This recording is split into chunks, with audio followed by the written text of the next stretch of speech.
special. This person you want to spend the rest of your life with. ആരുമില്ലാത്ത ദ്വീപിൽ ഒറ്റപ്പെട്ടു പോകുന്ന നമ്മുടെ നായകൻ എങ്ങനെയെങ്കിലും സ്വന്തം വീട്ടിലേക്ക് എത്താൻ വർഷങ്ങളും കൊണ്ട് പരിശ്രമിക്കുന്നു. പക്ഷെ അദ്ദേഹത്തിന് ഇതുവരെ അത് സാധിച്ചില്ല. അങ്ങനെയിരിക്കെ അപ്രത്യക്ഷമായി ഒരു ഡെഡ് ബോഡി കടലിലൂടെ ഒഴുകി നമ്മുടെ നായകന്റെ അടുത്തേക്ക് വരും. ആ ഡെഡ് ബോഡിയുടെ സഹായത്തോടെ എങ്ങനെ അദ്ദേഹം ദ്വീപിൽ നിന്ന് രക്ഷപ്പെടുമോ, എങ്ങനെയൊക്കെയാണ് രക്ഷപ്പെടുന്നത് എന്നീ കഥകൾ വളരെ നല്ല രീതിയിൽ വെറൈറ്റി ആയി പറഞ്ഞു തരുന്ന ചിത്രമാണ് 2016 സ്വിസ് ആർമി മാൻ. ഇനി കൂടുതൽ പറഞ്ഞു നീട്ടാതെ നമുക്ക് നേരെ കഥയിലേക്ക് പോകാം. ചിത്രത്തിന്റെ തുടക്കത്തിൽ കാണിച്ചിരിക്കുന്നത് കടലിലൂടെ ഒഴുകി പോകുന്ന ഒരു ഗ്ലാസ് ബോട്ടിലെ എഴുത്തുകളാണ്. പിന്നീട് അടുത്ത സീനിൽ കാണിക്കുന്നത് നമ്മുടെ സിനിമയിലെ നായകൻ ഹാങ്കിനെയാണ്. എനിക്ക് വയ്യ, ഇങ്ങനെ ജീവിച്ച് മടുത്ത് 3 വർഷമായിട്ടും ഒരാൾ പോലും എന്നെ അന്വേഷിച്ച് ഇങ്ങോട്ട് വന്നില്ല. ഇങ്ങനെ ജീവിക്കുന്നതിലും നല്ലത് മരിക്കുന്നതാണ്. ഇനി ആരെങ്കിലും എന്നെ അന്വേഷിച്ചു വരുമെന്ന് എനിക്ക് തോന്നുന്നില്ല. ഇങ്ങനെ പറഞ്ഞുകൊണ്ട് നമ്മുടെ നായകൻ ഹാങ്ക് തൂങ്ങി മരിക്കാനായി തയ്യാറായി നിൽക്കുകയാണെങ്കിലും ഹാങ്കിന് നല്ല ഭയമുണ്ട്. എന്തേലും ആകട്ടെ, ഇനി ആരും വരാനൊന്നും പോകുന്നില്ല, മരിക്കാം എന്ന് തീരുമാനിച്ചുകൊണ്ട് ഹാങ്ക് കഴുത്തിലെ കയറ് മുറുക്കും. ശേഷം ഹാങ്ക് കയറി നിൽക്കുന്ന പെട്ടി തള്ളി നിലത്തിടാൻ നേരം സമുദ്രത്തിന്റെ തീരത്തായി ആരോ കിടക്കുന്നത് കാണും.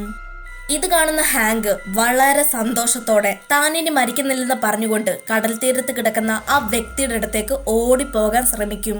എന്നാൽ ഹാങ്ക് സന്തോഷം കൊണ്ട് ഇറങ്ങി ഓടാൻ നേരം അദ്ദേഹത്തിന്റെ കഴുത്തിലുണ്ടായിരുന്ന കയറ് മുറുകും.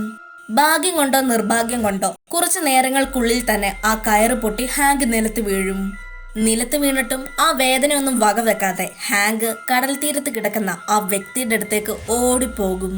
എടാ എഴുന്നേക്ക്, ഒന്ന് എഴുന്നേക്കടാ, നമുക്ക് ഇവിടുന്ന് രക്ഷപ്പെടാം എന്ന് ഹാങ്ക് പറയും. ഇനി വെള്ളം കുടിച്ച് ബോധം പോയതായിരിക്കുമെന്ന് കരുതി ഹാങ്ക് അയാളുടെ വയറ്റിൽ 3-4 പ്രാവശ്യം അമർത്തും. എന്നിട്ടും അയാള് എഴുന്നേക്കുന്നുണ്ടായിരുന്നില്ല. ശേഷം ഹാങ്ക് ആ വ്യക്തിയുടെ ഹേർട്ട് ബീറ്റും പൾസും ചെക്ക് ചെയ്യും. അതിലൂടെ ഹാങ്കിന് മനസ്സിലായി ആ വന്നു കിടക്കുന്നത് ഒരു ഡെഡ് ബോഡിയാണ്. എന്ത് ചെയ്യണമെന്നറിയാതെ നിൽക്കുമ്പോൾ ഹാങ്കിന് പെട്ടെന്ന് ഡെഡ് ബോഡിയിൽ നിന്ന് ഒരു ഗ്യാസിന്റെ സൗണ്ട് കേൾക്കും. ഇത് കേൾക്കുന്ന ഹാങ്കിന് നല്ല പോലെ ദേഷ്യം വരും. ശേഷം വീണ്ടും കയറെടുത്തുകൊണ്ട് മരിക്കാൻ പോകും. കയറെടുത്ത് മരിക്കാൻ തയ്യാറായി നിൽക്കുമ്പോൾ അവസാനമായി ഹാങ്ക് ആ ഡെഡ് ബോഡിയെ നോക്കും. ഇങ്ങനെ നോക്കി നിൽക്കുമ്പോ പെട്ടെന്ന് ആ ഡെഡ് ബോഡി കിടന്നു തുടിക്കും. ശേഷം ആ ഡെഡ് ബോഡി സ്വയം മെല്ലെ കടലിലേക്ക് ഇറങ്ങും. ശേഷം ഡെഡ് ബോഡിയിൽ നിന്ന് വരുന്ന ഗ്യാസ് ഒരു മോട്ടോർ പോലെ വർക്ക് ചെയ്യും. അതായത് ആ ഗ്യാസിന്റെ ഫോഴ്സ് മൂലം ഡെഡ് ബോഡിയെ ഒരു ബോട്ടായി ഉപയോഗിക്കാനും കഴിയും. ഇത് കാണുന്ന ഹാങ്ക് സ്വയം ചിന്തിക്കും, ഇവ മരിച്ചെങ്കിലും ഇവനെ ഉപയോഗിച്ച് കടലിനപ്പുറം കടന്നാൽ എനിക്ക് ഇവിടുന്ന് രക്ഷപ്പെടാൻ കഴിയും. അങ്ങനെ സമുദ്രത്തിലൂടെ അങ്ങോട്ടും ഇങ്ങോട്ടും ഒഴുകിക്കൊണ്ടിരിക്കുന്ന ആ ഡെഡ് ബോഡിയുടെ മുകളിൽ ഹാങ്ക് കയറിയിരിക്കും. ശേഷം ആ ഡെഡ് ബോഡിയെ ഒരു ബോട്ട് പോലെ ഉപയോഗിച്ച് ഹാങ്ക് കടലിലൂടെ സഞ്ചരിക്കും. പക്ഷെ കുറച്ചു ദൂരം എത്തിയതും ഹാങ്കിന്റെ വെയിറ്റ് മൂലം ഡെഡ് ബോഡിയും ഹാങ്കും ഒരുമിച്ച് ബാലൻസ് തെറ്റി സമുദ്രത്തിലേക്ക് വീഴും. വെള്ളത്തിൽ വീണ് ബോധം പോയി കിടക്കുന്ന ഹാങ്ക് അവന്റെ മുഖത്തിന്റെ ഭാഗത്തായി ഒരു പ്ലാസ്റ്റിക് കവർ വന്ന് മുട്ടുന്നു. ബോധം വന്ന ഹാങ്ക് ആദ്യം കാണുന്നത് ആ പ്ലാസ്റ്റിക് കവറാണ്. അവന്റെ തൊട്ടപ്പുറത്തായി ആ ഡെഡ് ബോഡിയും ഉണ്ട്. ഇപ്പോൾ അവര് 2 പേരും ഉള്ളത് മറ്റൊരു സ്ഥലത്താണ്. ഹാങ്കിന്റെ മുന്നിൽ ഒരു വലിയ വനമാണ് ഉള്ളത്. ഈ വനം താണ്ടിപ്പോയാല് അവന്റെ വീട്ടിലേക്ക് എത്താൻ സാധിക്കും. 3 വർഷത്തിന് ശേഷമാണ് ഹാങ്ക് ആ ദ്വീപ് വിട്ട് ഇപ്പോൾ പുറം ലോകം കാണുന്നത്. പിന്നീട് ഹാങ്ക് പാന്റിന്റെ പോക്കറ്റിൽ പ്ലാസ്റ്റിക് കവറും കൊണ്ട് മൂടിയിരിക്കുന്ന തന്റെ ഫോൺ എടുക്കും. ദ്വീപിൽ റേഞ്ച് ഇല്ലാത്തത് കൊണ്ട് ആ ഫോണും കൊണ്ട് 3 വർഷവും ഹാങ്കിന് ഒരു ഉപയോഗവും ഉണ്ടായിരുന്നില്ല. ശേഷം ഹാങ്ക് തന്റെ ഫോൺ സ്വിച്ച് ഓൺ ചെയ്യും. ആകെ 10% മാത്രമാണ് ചാർജ് ഉള്ളത്. എന്നാൽ അവിടെയും റേഞ്ച് ഇല്ല. പക്ഷെ അതുകൊണ്ടൊന്നും ഹാങ്ക് തളർന്നില്ല. കാരണം ഈ ഫോറസ്റ്റും കൂടി കടന്നു പോയാൽ ഹാങ്കിന് തന്റെ വീട്ടിലേക്ക് തിരിച്ചെത്താം. പിന്നീട് ഹാങ്ക് ഡെഡ് ബോഡിയുടെ അടുത്ത് വന്ന് നീ കാരണമാണ് ഞാൻ ഇവിടെ വന്നത് എന്ന് പറയും. കുറച്ചു നേരം നമ്മുടെ നായകൻ ഡെഡ് ബോഡിയുടെ കൂടെ ഇരിക്കും. ശേഷം ഒരു സോറി പറഞ്ഞ് ഹാങ്ക് തന്റെ വഴിക്ക് പോകും. എന്തായാലും ആ ഡെഡ് ബോഡി കാരണമാണല്ലോ ഹാങ്ക് ഇവിടെ വന്നത്. അതുകൊണ്ട് തന്നെ ഹാങ്കിന് ആ ഡെഡ് ബോഡിയെ അവിടെ ഉപേക്ഷിച്ചു പോകാൻ തോന്നില്ല. ഹാങ്ക് ആ മൃതദേഹത്തിനെ തോളിലിട്ട് കാട്ടിലൂടെ സഞ്ചരിക്കും. അവർ സഞ്ചരിച്ചു കൊണ്ടിരിക്കുന്ന കാടിനുള്ളിൽ കുറേയധികം കുപ്പയാണ്. അതിന്റെ അർത്ഥം അവിടെ മനുഷ്യരും വരാറുണ്ട്. ഈ ഡെഡ് ബോഡി ആണെങ്കിൽ എപ്പോഴും ഗ്യാസ് പാസ് ചെയ്തുകൊണ്ടേയിരിക്കും. അത് ഹാങ്കിന് ഒരു ബുദ്ധിമുട്ടാണ്. അതിനാൽ ഹാങ്ക് കുപ്പയിൽ നിന്ന് ഒരു മൂടിയെടുത്ത് ഡെഡ് ബോഡിയുടെ ബാക്കിലായി വെക്കും. പിന്നീട് അവർ വീണ്ടും യാത്ര തുടരും. അങ്ങനെ സമയം പോയി ഇപ്പോൾ രാത്രിയായിരിക്കുകയാണ്. കാടിനുള്ളിലെ ഒരു ഗുഹയ്ക്കുള്ളിൽ ഹാങ്ക് ആ ഡെഡ് ബോഡിയെ കൊണ്ട് പോകും. ശേഷം അന്ന് രാത്രി അവരവിടെ തങ്ങാമെന്ന് തീരുമാനിക്കും. 3 വർഷം ഒരു മനുഷ്യനോട് പോലും സംസാരിക്കാത്തത് കൊണ്ട് ഹാങ്കിന് അതിൻ്റെതായ ബുദ്ധിമുട്ടുണ്ട്. ഡെഡ് ബോഡി എങ്കിൽ ഡെഡ് ബോഡി, ഇതിനോടെങ്കിലും സംസാരിക്കാമെന്ന് ഹാങ്ക് കരുതും. എന്റെ പേര് ഹാങ്ക് എന്നാണ്. 3 വർഷം മുൻപാണ് ഞാൻ ആ ദ്വീപിൽ കുടുങ്ങിയത്. ഒരാൾ പോലും എന്നെ അവിടെ അന്വേഷിച്ചു വന്നില്ല. സംസാരിക്കാൻ പോലും ആരും ഉണ്ടായിരുന്നില്ല. ആഹാരം കഴിച്ചതും എങ്ങനെയൊക്കെയാണ്. അങ്ങനെ മരിക്കാൻ നേരമാണ് നിന്നെ ഞാൻ കണ്ടത്. സമയം ഒരുപാടായെന്നാ തോന്നുന്നത്. ഞാൻ ഉറങ്ങാൻ പോവുകയാണ്, നീയും ഉറങ്ങിക്കോ. ആ, നീ പിന്നെ ഓൾറെഡി ഉറങ്ങുവാണല്ലോ എന്ന് പറഞ്ഞതിന് ശേഷം ഹാങ്ക് ഉറങ്ങും. പിറ്റേന്ന് രാവിലെ ആയി. ഹാങ്കിന് നല്ല വിശപ്പുണ്ട്. എന്നാൽ വിശപ്പടക്കാനുള്ള സാധനമൊന്നും അവിടെ എങ്ങും ഉണ്ടായിരുന്നില്ല. അതിനാൽ തലേന്ന് രാത്രി മഴ പെയ്ത സമയത്ത് ഒരു കപ്പ് ഗുഹയുടെ പുറത്ത് വെള്ളം ശേഖരിക്കാനായി വെച്ചിരുന്നു. പക്ഷെ പിറ്റേന്ന് ഹാങ്ക് രാവിലെ എഴുന്നേറ്റ് ആ കാടിലൂടെ നടക്കുമ്പോൾ കാല് തട്ടി വീഴും. അങ്ങനെ കാല് തട്ടാൻ നേരം ഈ കപ്പിലും കൂടിയാണ് തട്ടുന്നത്. അത് കാരണം കപ്പിൽ ശേഖരിച്ചു വെച്ച വെള്ളവും പോകും. പെട്ടെന്ന് ഹാങ്ക് ഗുഹയിൽ കിടക്കുന്ന ഡെഡ് ബോഡിയുടെ അടുത്തേക്ക് പോകും. ആ ഡെഡ് ബോഡിയുടെ വായിൽ നിന്നോ പൈപ്പ് തുറന്നു വിട്ടതുപോലെ കുറേ അധികം വെള്ളം വരികയാണ്. ഹാങ്കിനാണേൽ വിശപ്പും ദാഹവും ഒരുപോലെ ഉണ്ട്. എന്നാൽ ദാഹമെങ്കിലും ഈ വെള്ളം ഉപയോഗിച്ച് അടക്കാമെന്ന് തീരുമാനിക്കും. ഒരു ശവശരീരത്തിന്റെ വായിൽ നിന്ന് വരുന്ന വെള്ളം കുടിക്കുന്നതിൽ ഹാങ്കിന് അറപ്പ് തോന്നും. എന്നാലും വേറെ വഴിയൊന്നും ഇല്ലാത്തതുകൊണ്ട് ഹാങ്ക് അത് കുടിക്കും. കാരണം പിന്നീട് ചിലപ്പോ ഇതുപോലും കിട്ടാത്ത അവസ്ഥ വരുമെന്ന് ഹാങ്കിന് അറിയാം. വെള്ളമൊക്കെ കുടിച്ചതിന് ശേഷം ഹാങ്ക് ആ ഡെഡ് ബോഡിയോട് ചോദിക്കും, ഇത്രയും ദൂരെ നിന്ന് എന്നെ സഹായിക്കാൻ വേണ്ടി നീ എവിടെ നിന്നാണ് വരുന്നത്? ദ്വീപിൽ ഒറ്റപ്പെട്ടു പോയപ്പോ നീ അവിടുന്ന് എന്നെ രക്ഷിച്ചു. അത് കഴിഞ്ഞ് ഇപ്പോ വെള്ളം കിട്ടാതായപ്പോ അവിടെയും നീ എന്നെ രക്ഷിച്ചു. നീ ശരിക്കും ആരാണ്? നീ എവിടെ നിന്നാണ് വരുന്നത്? നിന്റെ പേരെന്താണ്? എനിക്ക് വീണ്ടും തെറ്റി. നിനക്ക് സംസാരിക്കാൻ കഴിയില്ലല്ലോ. അത് ഞാനങ്ങ് മറന്നു. കാരണം നീ ഒരു ഡെഡ് ബോഡി അല്ലേ. എന്നാൽ പെട്ടെന്ന് ഈ ഡെഡ് ബോഡി സംസാരിക്കും. ആരടാ പറഞ്ഞത് എനിക്ക് സംസാരിക്കാൻ പറ്റില്ലെന്ന്? എന്റെ പേര് മാനി എന്നാണ്. എന്നാൽ ഇത് കേൾക്കുന്ന ഹാങ്ക് ഭയന്ന് അത് വല്ല പ്രേതമായിരിക്കുമെന്ന് കരുതി ആ ഡെഡ് ബോഡിയുടെ മുഖത്തിട്ട് ഒറ്റയിടി കൊടുക്കും. ശേഷം അവിടുന്ന് ഓടി രക്ഷപ്പെടാൻ ശ്രമിക്കും. എടാ, നീ എന്തിനാ എന്നെ ഇടിച്ചത്? ഒന്നുമില്ലെങ്കിലും ഞാൻ നിന്നെ സഹായിച്ചതല്ലേ എന്ന് മാനി പറയും. ഇത് കേൾക്കുന്ന ഹാങ്ക് വീണ്ടും മാനിയുടെ അടുത്തേക്ക് വരും. അതൊക്കെ പോട്ടെ, നീ എന്നെ ഇത്രയും സഹായിച്ചതല്ലേ, അപ്പൊ എന്റെ വീട് കണ്ടുപിടിക്കാനും നീ എന്നെ സഹായിക്കണം. നിന്റെ സഹായമുണ്ടെങ്കിൽ മാത്രമേ എനിക്ക് എന്റെ വീടിന് കണ്ടെത്താൻ കഴിയുകയുള്ളൂ. എന്നാൽ ഇത് കേൾക്കുന്ന മാനി വീടെന്ന് വെച്ചാൽ എന്താണെന്ന് ഹാങ്കിനോട് ചോദിക്കും. അതായത് മാനി ഒരു ചെറിയ കുഞ്ഞിനെ പോലെയാണ്. മാനിക്ക് മനുഷ്യര് തമ്മിലുള്ള ബന്ധം, ലോകം, ചുറ്റുപാട്, സ്നേഹം, വേദന, ദുഃഖം, പ്രണയം, വീട്, നാട്, നഗരം, ഇങ്ങനെയുള്ള ഒരു കാര്യങ്ങളും, അതായത് ഈ ഭൂമിയിൽ എന്തെല്ലാം ഉണ്ട് അതിലെ ഒരു കാര്യങ്ങളും മാനിക്ക് അറിയില്ല. അപ്പോൾ ആദ്യം മുതല് എല്ലാ കാര്യങ്ങളും പറഞ്ഞു കൊടുക്കേണ്ടത് ഇനി ഹാങ്ക് ആണ്. മാനി ഹാങ്കിനെ കൂട്ടിക്കൊണ്ട് സിറ്റിയിലേക്ക് പോകാൻ തയ്യാറാകില്ല. കാരണം മാനിക്ക് സിറ്റിയിൽ വന്നിട്ടോ അല്ലെങ്കിൽ ഹാങ്കിന്റെ വീട്ടിൽ പോയിട്ടോ ഒരു പ്രയോജനവും ഇല്ല. മാനിക്ക് പ്രയോജനമുള്ള എന്തെങ്കിലും കാരണമുണ്ടെങ്കിൽ അത് സിറ്റിയിലേക്ക് വരാൻ തയ്യാറാകും. ആദ്യത്തെ ദിവസം ഹാങ്ക് കാട്ടിൽ നിന്നൊരു മൂടി എടുത്തിരുന്നു. അതേ ദിവസം തന്നെ കാട്ടിൽ കിടന്ന കുറെ കുപ്പ സാധനങ്ങളും എടുത്തിരുന്നു. കുപ്പയിൽ നിന്ന് എടുത്തുകൊണ്ടുവന്ന സാധനങ്ങൾ കാണിച്ചതിന് ശേഷം ഹാങ്ക് അത് എന്താണെന്നും അതിന്റെ ഉപയോഗം എന്താണെന്നും പറഞ്ഞു കൊടുക്കും. ഇതൊക്കെ നിനക്കും വേണമെന്നുണ്ടെങ്കിൽ നമുക്ക് സിറ്റിയിലേക്ക് പോകാമെന്ന് ഹാങ്ക് പറയും. പക്ഷെ അതൊന്നും മാനിക്ക് വേണമെന്നുണ്ടായിരുന്നില്ല. അതായത് മാനിക്ക് ആഡംബരത്തിനോടൊന്നും ഒരു താല്പര്യം ഉണ്ടായിരുന്നില്ല. ഇനി മാനിക്ക് അത് വേണമെന്നുണ്ടെങ്കിൽ പോലും മാനിക്ക് അത് ഉപയോഗിക്കാൻ കഴിയുകയില്ല. കാരണം അതൊരു ശവശരീരമാണ്. പക്ഷെ ഹാങ്കിന് മാനിയുടെ സഹായത്തോടെ എങ്ങനെങ്കിലും സിറ്റിയിലേക്ക് പോകണം. അതുകൊണ്ട് തന്നെ അവിടെ കിടന്ന ഒരു മാഗസിൻ മറ്റും എടുത്ത് അതിലുള്ള പെണ്ണിന്റെ ഫോട്ടോ കാണിക്കും. എടാ, ഇതാണ് പെണ്ണ്. ഇതിനെയാണ് പെണ്ണെന്ന് പറയുന്നത്. സിറ്റിയിലേക്ക് പോയാൽ ഇങ്ങനെ കുറെ അധികം പെണ്ണുങ്ങളെ നിനക്ക് കാണാൻ പറ്റും. പിന്നെ പ്രണയമായി, കല്യാണമായി, കുട്ടികളായി, മുത്തശ്ശനായി, അങ്ങനെ അങ്ങനെ അങ്ങ് പോവും. ഈ കാട്ടിൽ ഇങ്ങനെ ഇരുന്നാലേ അതൊന്നും നടക്കില്ല എന്ന് ഹാങ്ക് പറയും. എന്നാൽ ഇത് കേട്ടിട്ടും മാനിക്ക് ഒരു കുണുക്കവും ഉണ്ടായിരുന്നില്ല.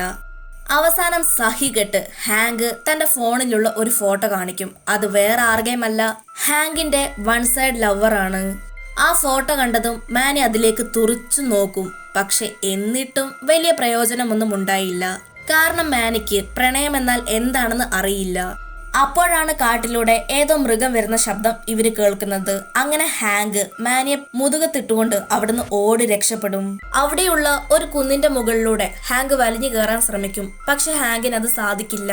കാരണം ഒരാളെ മുതുകത്ത് വെച്ചുകൊണ്ട് ഹാങ്കിന് ആ കുന്ന് വലിഞ്ഞു കയറാൻ കഴിയുകയില്ല. എന്തായാലും ചുമ്മാ ഇരിക്കുകയാണ്. എന്നാൽ പിന്നെ ഈ സമയം വേസ്റ്റ് ആക്കാതെ ഇവന് പ്രണയം എന്താണെന്ന് പഠിപ്പിച്ചു കൊടുക്കാമെന്ന് ഹാങ്ക് കരുതും. കാട്ടിൽ കിടന്ന് കുറെ ചപ്പു ചവറെടുത്ത് ഹാങ്ക് ഒരു പെണ്ണിനെ പോലെ ഒരുങ്ങി വരും. ഹാങ്ക് ഇപ്പോൾ ഒരുങ്ങിയിരിക്കുന്നത് അവന്റെ ലവറിനെ പോലെയാണ്. ആ ലവർ എപ്പോഴും വരുന്നത് ബസ്സിലാണ്. ബസ്സിൽ വെച്ചാണ് ഹാങ്ക് കൂടുതലായിട്ടും ആ പെണ്ണിനെ കണ്ടിട്ടുള്ളത്. അതിനാൽ മാനിക സഹായത്തോടെ കാട്ടിലെ ചെറിയ ചെറിയ മരക്കഷ്ണങ്ങൾ മുറിച്ച് ഒരു ബസ് പോലെ തയ്യാറാക്കും. ശേഷം ഹാങ്കിന്റെ ജീവിതത്തിൽ നടന്ന കാര്യങ്ങൾ, അതായത് ആ പെൺകുട്ടിയെ കണ്ടപ്പോ ഹാങ്കിന് എന്തെല്ലാമാണ് തോന്നിയത്, അവളെ കണ്ടപ്പോ ഹൃദയം പെട്ടെന്ന് ഇടിക്കുന്നത് പോലെ തോന്നി, വിയർക്കാൻ തുടങ്ങി, അങ്ങനെ ഓരോ കാര്യങ്ങൾ ഹാങ്ക് മാനിക്ക് പറഞ്ഞു കൊടുക്കും. അങ്ങനെ കുറച്ചു ദിവസങ്ങൾ കടന്നുപോയി. ഒരു ദിവസം രാത്രി അവരൊരു തിയേറ്റർ പോലെ സെറ്റ് ചെയ്യും. തിയേറ്ററിലിരുന്ന് കാമുകൻ കാമുകിക്കും കാമുകി കാമുകനും പോപ്കോൺ ഊട്ടിവിടുന്നത് പോലെ ഹാങ്ക് മാനിക്ക് കല്ല് ഊട്ടിവിടും. കാരണം അവർക്ക് കയ്യിൽ പോപ്കോൺ ഇല്ല. ഇന്നരം മാനി ആ കല്ല് വളരെയധികം വേഗത്തിൽ ഗണ്ണ് വെച്ച് ഷൂട്ട് ചെയ്യുന്നത് പോലെ തുപ്പും. ഇത് കണ്ട ഹാങ്ക് മാനിയുടെ ഈ പവർ ഉപയോഗിച്ച് മൃഗങ്ങളെയെല്ലാം വേട്ടയാടും. അങ്ങനെ കുറച്ചു ദിവസം ഈ രീതിയിൽ കാട്ടിലെ മൃഗങ്ങളെ വേട്ടയാടി കൊന്നു തിന്നും. പിന്നീട് അടുത്ത ദിവസം മാനിയും ഹാങ്കും പൈപ്പും കൊണ്ടുള്ള ഒരു പാലം കടന്നു പോയിക്കൊണ്ടിരിക്കുകയാണ്. മാനിക്ക് നടക്കാൻ കഴിയുകയില്ല. അതുകൊണ്ട് ഹാങ്ക് മാനിയെ മുതുകത്തിട്ടുകൊണ്ട് വേണം പോകാൻ. അങ്ങനെ പൈപ്പിൽ കൂടെ നടന്നു പോയിക്കൊണ്ടിരിക്കുന്ന സമയം ഓവർലോഡ് കാരണം ആ പൈപ്പ് പൊട്ടി നേരെ താഴെയുള്ള വെള്ളത്തിലേക്ക് വീഴും. ഹാങ്ക് മാനിയെ ബാഗ് പോലെയാണ് പുറത്തിട്ടിരിക്കുന്നത്. അതായത് മാനിയെ പുറത്തു വെച്ച് കെട്ടിയിരിക്കുകയാണ്. മാനിക്കാണേൽ ചലനശേഷിയുമില്ല. അതിനാൽ തന്നെ ഇവർ രണ്ടുപേരും വെള്ളത്തിലേക്ക് വീഴുമ്പോൾ മുങ്ങിപ്പോകും. അങ്ങനെ അവർ കൂടുതൽ വെള്ളത്തിന്റെ അടിയിലേക്ക് പോകാൻ തുടങ്ങും. അപ്പോഴാണ് ഹാങ്ക് മാനിക ശരീരത്തിൽ നിന്ന് ഗ്യാസ് വരുന്ന ഭാഗം ഒരു മൂടി വെച്ച് അടച്ചതായി ഓർക്കുന്നത്.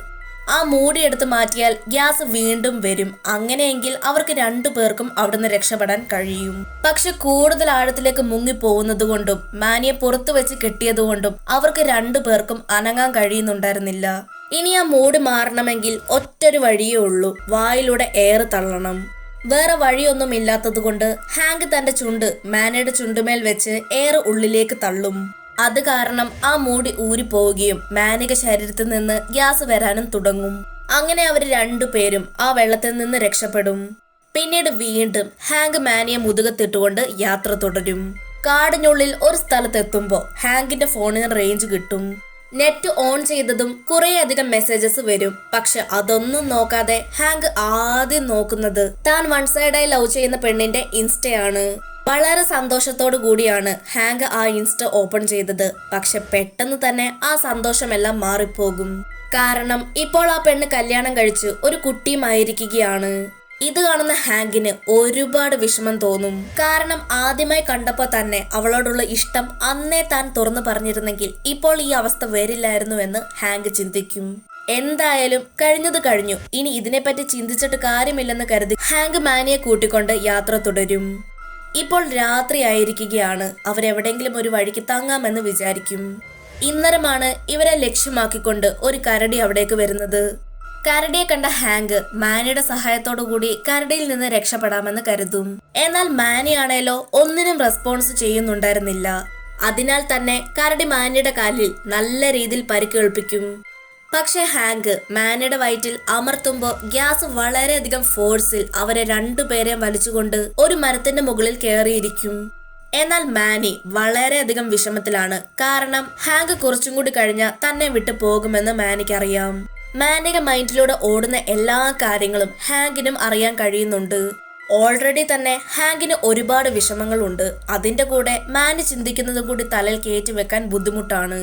അങ്ങനെ അവസാനം മരത്തിന്റെ മുകളിൽ നിന്ന് ഹാങ്ക് താഴെ വീഴും. തൊട്ടടുത്ത് ആ കരടി ഹാങ്കിനെ വേട്ടയാടാൻ തയ്യാറായി നിൽക്കുകയാണ്. കരടിയാണെ നമ്മുടെ നായകനെ വേട്ടയാടാൻ വേണ്ടി കാട്ടിലേക്ക് വലിച്ചുകൊണ്ട് പോവുകയാണ്. നായകനോ മാനിയെ നോക്കിക്കൊണ്ട് എടാ എടാ രക്ഷിക്കടാ എന്ന് ഉച്ചത്തിൽ നിലവിളിച്ചു പറയുകയാണ്. അവസാനം മാനി രക്ഷിക്കാൻ തയ്യാറാകും. നടക്കാൻ പോലും കഴിയാത്ത മാനി ഹാങ്കിന് വേണ്ടി എങ്ങനെയൊക്കെ ഇഴഞ്ഞിഴഞ്ഞ് ഹാങ്കിന്റെ അടുത്ത് വരും. ശേഷം വളരെ വേഗത്തിലും ഫോഴ്സിലും ഒരു ഗ്യാസ് തീക്ക് നേർക്ക് പാസ് ചെയ്യും. അത് കാരണം തീ ആളി കത്തും. ഇത് കണ്ട് ഭയന്ന് കരടി അവിടുന്ന് ഓടി രക്ഷപ്പെടും. പിറ്റേന്ന് രാവിലെ ആയിരിക്കുകയാണ്. ഹാങ്ക് കണ്ണു തുറന്നു നോക്കുമ്പോൾ തന്നെ ആരോ മുതുകത്തിട്ടുകൊണ്ട് പോവുകയാണ്. അത് വേറെ ആരുമായിരുന്നില്ല, മാനിയാണ്. അതെ, മാനിക്ക് ഇപ്പൊ നടക്കാൻ കഴിയും. മാനി ഹാങ്കിനെ കൂട്ടിക്കൊണ്ട് സിറ്റിയിലേക്ക് വന്നിരിക്കുകയാണ്.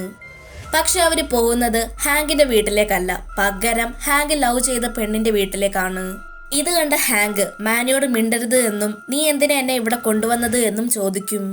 പക്ഷെ ഇവർക്ക് ശബ്ദം കേട്ട് ആ പെണ്ണിന്റെ മകൾ ഇറങ്ങി വരും. തന്റെ പേര് മാനി എന്നാണെന്നും തന്റെ ഫ്രണ്ടിന്റെ പേര് ഹാങ്ക് എന്നാണെന്നും തനിക്ക് കുറേയധികം പവേഴ്സ് ഉണ്ട്, തനിക്ക് അങ്ങനെ ചെയ്യാൻ പറ്റും, ആ പവേഴ്സ് ഉപയോഗിച്ച് അങ്ങനെ ചെയ്യാം, ഇങ്ങനെ ചെയ്യാം, അങ്ങനെ കുറേ കാര്യങ്ങൾ വളരെയധികം കോമഡി ആയിട്ടുള്ള രീതിയിൽ മാനി ആ ചെറിയ കുട്ടിയോട് പറയും. ഇത് കേൾക്കുന്ന ഹാങ്ക് എടാ ഇങ്ങനെയൊന്നും ഒരു കൊച്ചുകുട്ടിയോട് പറയാൻ പാടില്ല എന്നൊക്കെ പറഞ്ഞ് വഴക്ക് പറയും. അങ്ങനെ മാനിക്ക് വീണ്ടും വിഷമം വരികയും അത് സൈലന്റ് മോഡിലേക്ക് പോകും. ഇതേ സമയം അവിടേക്ക് ആ ചെറിയ കുട്ടിക്ക് അമ്മ വരും, അതായത് ഹാങ്കിന്റെ വൺ സൈഡ് ലവർ. ഇവിടെ വെച്ചാണ് നമുക്ക് മനസ്സിലാവുന്നത്, അതായത് അവർക്കാണെങ്കിൽ ഹാങ്കിനെ അറിയുക പോലുമില്ല. എന്തായാലും ഒരു ഡെഡ് ബോഡി കൂടെ ഉള്ളത് കൊണ്ട് അവര് പോലീസിനെ വിളിച്ച് കംപ്ലൈന്റ് ചെയ്യും. പോലീസ് വന്ന് ഹാങ്കിനോട് എല്ലാ കാര്യങ്ങളും ചോദിക്കും. നിങ്ങൾ ഇത്രയും നാൾ എവിടെയായിരുന്നു, ആരുടെ ശവശരീരമാണ് ഇത് എന്നൊക്കെ. ഇതേ സമയം അവിടേക്ക് ആംബുലൻസ്, റിപ്പോർട്ടേഴ്സ്, അങ്ങനെ കുറെ പേര് വരും. പക്ഷെ ആരും ഹാങ്ക് പറയുന്നതൊന്നും വിശ്വസിക്കുന്നുണ്ടായിരുന്നില്ല. അതായത് താനൊരു ഡെഡ് ബോഡിയുടെ സഹായത്തോടു കൂടിയാണ് ഇവിടെ രക്ഷപ്പെട്ടു വന്നത് എന്ന് ആർക്കും വിശ്വാസമില്ല. എന്തായാലും അവര് മാനിക ശവശരീരത്തിനെ എടുത്തുകൊണ്ട് മോർച്ചറിയിലേക്ക് കൊണ്ടുപോകാൻ തീരുമാനിക്കും. പക്ഷെ ഹാങ്ക് അതിന് സമ്മതിക്കുന്നുണ്ടായിരുന്നില്ല. അങ്ങനെ എല്ലാവരുടെ മുൻപിൽ വെച്ച് തന്നെ ഹാങ്ക് കാട്ടിലൂടെ ഇവര് സഞ്ചരിച്ച അതേ വഴിയിലൂടെ വന്ന് കടൽ തീരത്ത് ആ ഡെഡ് ബോഡിയെ കൊണ്ടുപോയി ഇടും. കാടിനുള്ളിൽ ഇവർ രണ്ടുപേരും ഒന്നിച്ച് തങ്ങിയതായി കുറെ അധികം തെളിവുകൾ കിട്ടും. പക്ഷെ എന്നിട്ട് പോലും പോലീസുകാർ അതൊന്നും വലിയ കാര്യമാക്കി എടുക്കില്ല. അവസാനം ഇവരുടെ എല്ലാവരുടെ മുൻപിൽ വെച്ച് തന്നെ ഈ ഡെഡ് ബോഡി വെള്ളത്തിൽ കിടന്ന് തുടിക്കുകയും പിന്നീട് ഒരു ബോട്ട് പോലെ സ്വയം സമുദ്രത്തിന്റെ ഉള്ളിലേക്ക് പോകും. ശേഷം ഹാങ്കിനെ നോക്കി ചിരിക്കും. ഇതുകൂടി കണ്ടപ്പോ എല്ലാവർക്കും മനസ്സിലായി, അതായത് ഹാങ്ക് പറഞ്ഞത് എല്ലാം സത്യമായിരുന്നു എന്നുള്ളത്. അങ്ങനെ സ്വിസ് ആർമി മാൻ എന്ന് പറയുന്ന ഈ മൂവി ഇവിടെ തീർന്നിരിക്കുകയാണ്. ചിത്രത്തിനെ പറ്റിയുള്ള എന്തെങ്കിലും സംശയങ്ങളോ അഭിപ്രായങ്ങളോ ഉണ്ടെങ്കിൽ അത് കമന്റ്സിലൂടെ രേഖപ്പെടുത്തുക. ഇനി അടുത്ത നല്ലൊരു വീഡിയോ ആയിട്ട് നമുക്ക് വീണ്ടും കാണാം.